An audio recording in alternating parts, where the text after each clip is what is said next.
Walk through an EDM festival in Berlin. Tune in to a radio station in San Juan playing reggaeton, or listen to the latest Afrobeats track coming out of Lagos.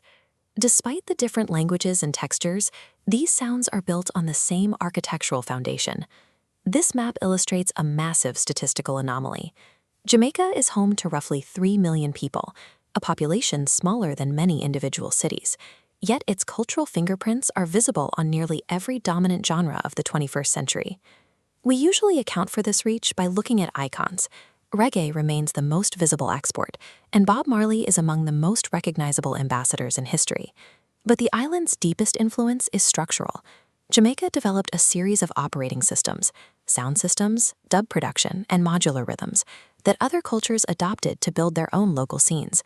Jamaica functions as a high-output engineering lab for the global ear.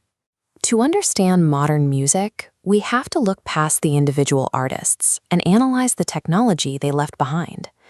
In mid-century Kingston, music was a public resource. Without a massive private recording industry, creativity thrived in street dances and community squares. This environment birthed the sound system. It was an entire ecosystem built around custom, towering speaker boxes. Engineers designed these custom rigs to treat heavy bass as a physical, undeniable force that could completely command a crowd. This changed the dynamics of performance. The live band moved to the periphery, replaced by a selector choosing the records and a DJ on the microphone. Together, they dictated the energy of the party in real time. In the 1970s, this social technology migrated north. Caribbean immigrants arriving in New York brought these specific party blueprints with them. DJ Kool Herc, born in Jamaica, applied the memory of those Kingston street dances to the Bronx. He kept the hardware and the organizational logic of the sound system, but swapped the reggae records for American funk breaks. This adaptation formed the backbone of early hip-hop. The massive speakers, the competitive battles, and the MC manipulating a live crowd were all direct descendants of the Jamaican street party. While hip-hop is a unique American creation, its core infrastructure, the hardware and the social rules of the party, was drafted in the yards of Kingston. In the studio, Jamaican producers made a conceptual breakthrough. They began treating the mixing board itself as an active musical instrument. This birthed dub, stripping a song down to its core drum and bass elements. By muting vocals, engineers created a version, filling the silence with heavy echo.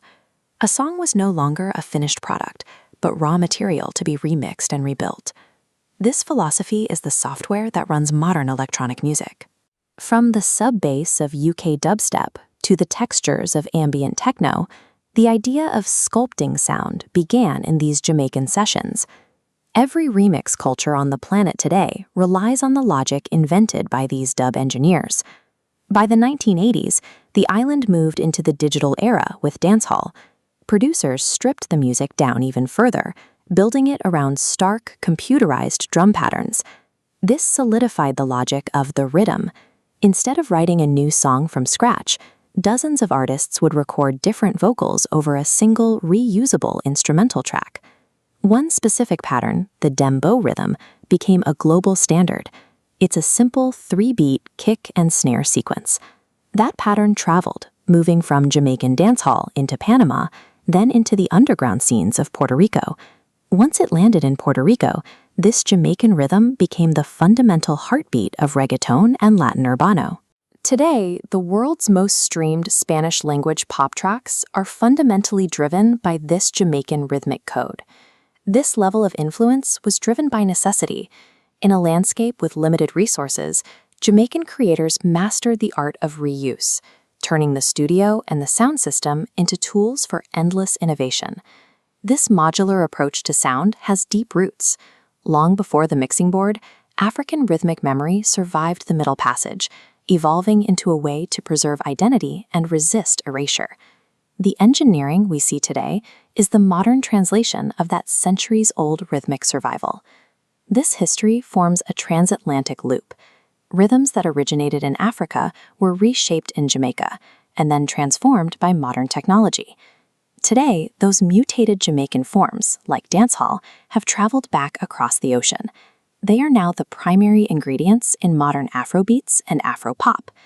This cycle positions Jamaica as the central node in a global rhythmic circuit. The island's enduring leverage is visible in the blueprints it drafted for modern sound. Jamaica didn't just give the world hit records, it taught the world how to build them.